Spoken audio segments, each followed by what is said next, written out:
Hi, it's Paul Banos at GreatDad.com, and I'm here with another fellow dad talking about tips for fathers. And I'm really excited to have Frank Williams on the show today. Frank has got a very interesting background, which we'll get into, but he also runs a website, mbxlife.com, which has lots of tips. He's a motivational speaker. He's also a coach, which I am as well. So we got that in common, as well as our lovely children. But the thing that he's going to talk about today is his background as a corrections officer, which not many dads have that background. And I think it's going to be a really interesting conversation to hear what you learned on that kind of job, and then dealing, how that translates into dealing with kids. So welcome, Frank. Thank you, Paul. It's a pleasure to be here.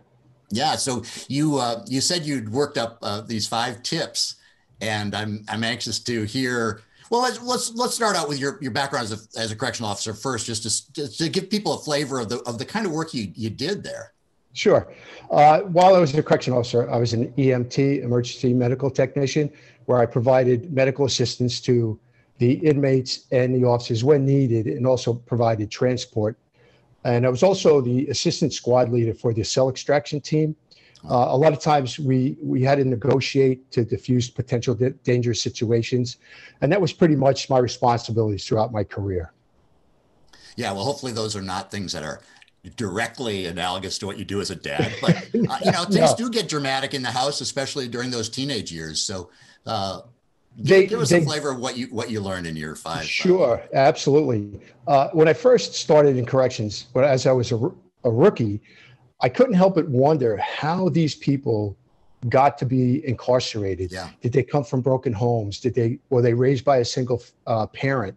Was it drug abuse? I really didn't know, but what it made me aware of was how much time I needed to spend with my children. Not only physically, playing catch or playing tea party or taking them to the park, but you had 3 girls. I had 3 beautiful girls. I have 3 beautiful girls. But what I found to be so vital, and I hope this resonates with a lot of dads, is not only was it important to be with them physically, but what was happening was the child is actually developing that emotional bond with the parent, with the dad. So I spent as much time as I could with them, constantly building them up, with positive affirmations, complimenting them. But also at the same time, when they did things that they shouldn't have, I would always talk to them. But I found that over the years, that mental bond just developed even more and more. And today I have such a beautiful relationship with all 3 of my daughters. So it's pretty cool. Yeah, I'm glad you started with that one, because I think we sometimes, well, certainly in past generations, dads weren't as present. And the physical presence is one thing, but also what we talk about all the time in coaching is really that really being present and having Correct. Conversations rather than, you did this, you're bad, or what, the old fashioned way of parenting that doesn't fly anymore. And no, not anymore. But I really think the emotional bond and being able to carry that throughout the years, for me, was very valuable, very valuable. For you and your girls. Yes, correct. Yeah. Yes, absolutely. I gave them the comfort to be able to talk to me about a lot of things that maybe other kids can't talk to their parents about, which was great, which was very good. Yeah. Good. Okay. That was number 1. Number 2, I learned that with your children in corrections, when you come across a tough situation with an inmate or inmates, you have to be calm and you have to be patient, okay? Because you don't want things getting out of hand. And you need to do the same thing with your children. You have to be calm and you have to be patient. You have to allow them to express themselves, because you don't want to keep that. You don't want them to keep that inside them. Allow them to express themselves and be patient, because you may learn something from them. So give them the right to grow as an individual. If there's something that you don't agree with, then you certainly talk about it, but allow them to be themselves. So be calm and be patient. Yeah, I totally with you there. I mean, as a coach, listening to people, empathetic listening, So you're so important in never forgetting that you're the adult, right? I mean, you're the one who's got hopefully the the fortitude to be the patient one when somebody is going crazy. And I'm sure that happened to you on the prison floor too. If you've got, there's only one way to diffuse a situation, right? I mean, or I guess there are two ways: one with a gun, and another way is talking through it. Yeah, in the prison, when there is a problem with an inmate or inmates, it was so very important to stay calm and keep control of the situation. But at the same time, you had to let them voice their opinion, whatever it was. But the end result was, being able to negotiate and come to some sort of solution that would benefit both parties. Yeah. And I think with children, with my daughters, I have to allow them the same thing, to give them the benefit to stay calm and to be patient. And I think I've done a great job over the years with them. And they've been terrific too. They've been terrific as well. Yeah. Okay. Number three. I was always brought up to respect everyone. In corrections, I respected the corrections officers, but I also respected the inmates as well. I was neither judge nor jury. I was just a correction officer, and I gave the inmates the respect of listening to them. And I think my girls deserve the same respect, if not more. And I've done that with most over the years. I've given them that respect. Mm-hmm. Yeah. Very important. For everybody. Yes, for everybody. In these days. Yeah. Okay. Number four. Number four is I always made aware of my surroundings. I always took my safety steps to make sure that I was going home at the end of the day. Because the one thing you never wanted to do in corrections was to lower your guard. You always wanted to be aware. So I made sure I followed the right guidelines to make sure I got home to my family at the end of the day. Mm-hmm.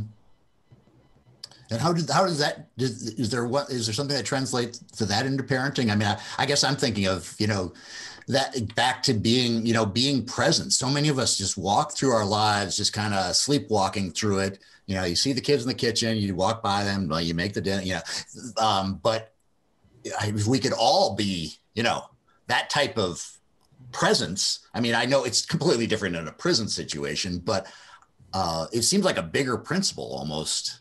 Yeah, I always made it a point, because I worked in a prison, to talk to my girls about whenever they went out, whether it was to the ball or to a party, always to be aware of your surroundings, going out to a bar, going out to a club, just be aware of your surroundings. And it makes a big difference. It makes a big difference.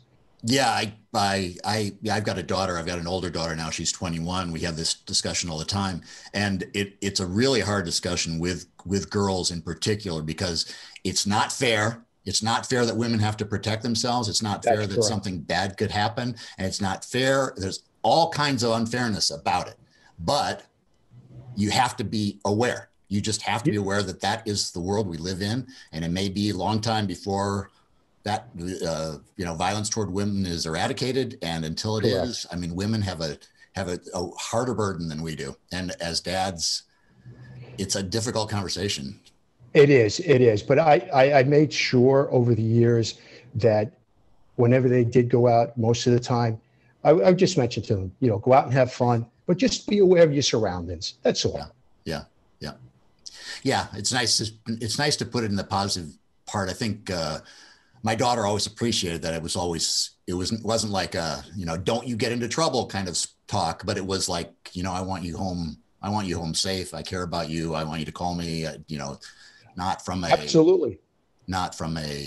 fear that she would make the wrong decisions, but that somebody else might make the wrong decisions. That's correct.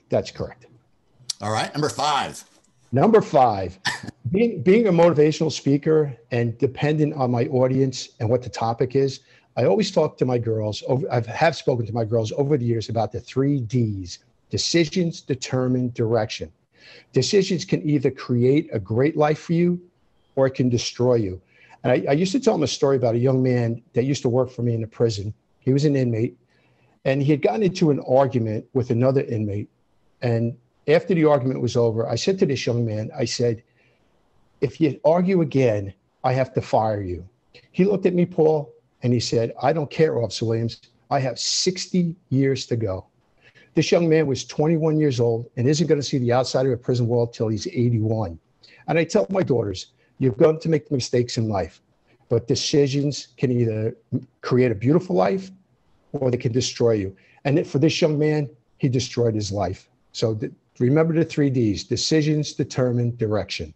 Yeah. Yeah, that's what some weighty stuff. I'm sure you saw a lot of people who made a lot of bad decisions. Oh, there were quite a few, yeah. Unfortunately. Well, I really appreciate you taking the time to talk with us today, Frank. You know, a lot of these principles that we get out of our life experience are the basic. They always have a, you know, the work life always has a translation into home, and I think anybody who's at work realizes that the home is the most important thing, and it's very important. Yeah. Very important. Yeah. So Frank, again, at mbxlife.com, Frank's a motivational speaker. He's got a lot of coaching tips. There's some great 1-minute affirmations on his website. I'd recommend for anybody. Back to what you just said is you can make a decision. You can make a decision to be happy today, or you can make a decision to be sad today, or be depressed, or be anxious. And some of that, I'm sure you'd agree that coaching can help you with some of those decisions, because they are, mental health issues aside, and coaching usually doesn't deal with that, but you can make real decisions in your life to have a happier life. That's correct. As yourself being a coach, it's very important for someone who's really looking to make a huge difference in their life, or just change the quality, to live a better quality of life, to truly seek out a coach, because the benefits are tremendous. The benefits are tremendous. Yeah. Okay. Thank you again, Frank, for joining us today. Paul, thanks so much for having me. Take care. Paul Banyas at GreatDad.com. See you next time.